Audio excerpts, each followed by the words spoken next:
So after f5, it's already clear what the structure will be. What opening is this? What do you guys think?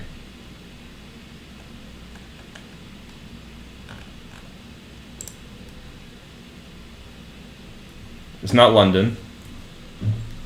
Although I guess you could construe it as some variation of the London.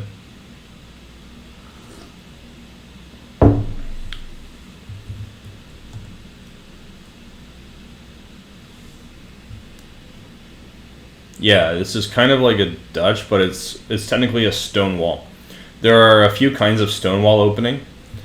One is with the... Alright, so there are two complete stone walls. One's a kingside stone wall that has this pawn structure, little donut here in the middle. There's also a queenside stone wall where the whole thing is kind of shifted over like this. And then there's the semi-stone walls where one side has not played f4/f5. So in this case, white has not played f4, so it's not a pure stone wall. And let's talk about trades a little bit. But first, let's play a couple moves to get into the thick of it. In this position, black has the option to exchange on f4. So what do you guys think?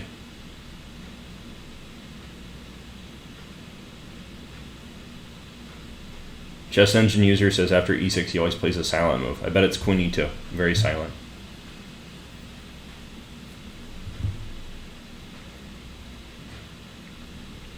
Alright, so he's suggesting h3 here, maybe?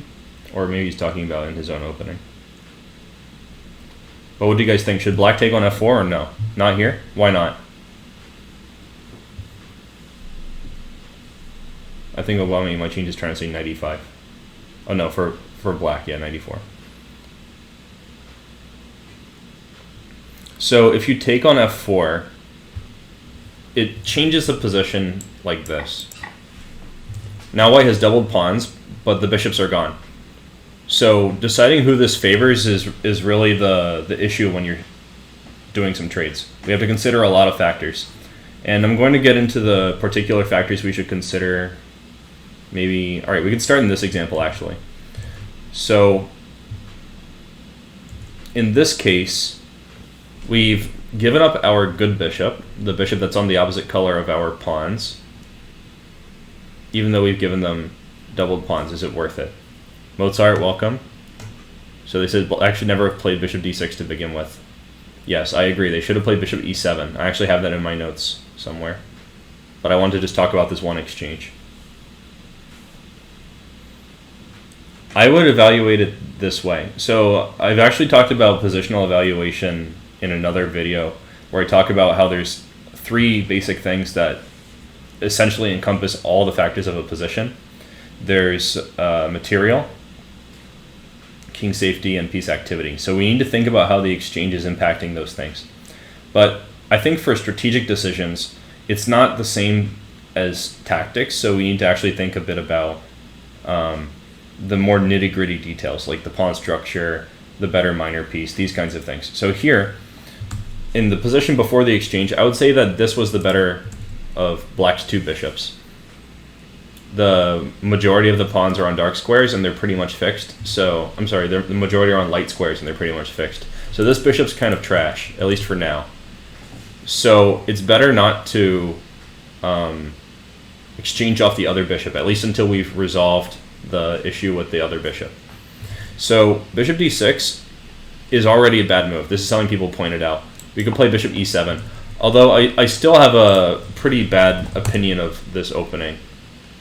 I have another plan that's kind of interesting here. Let me just show it in a second.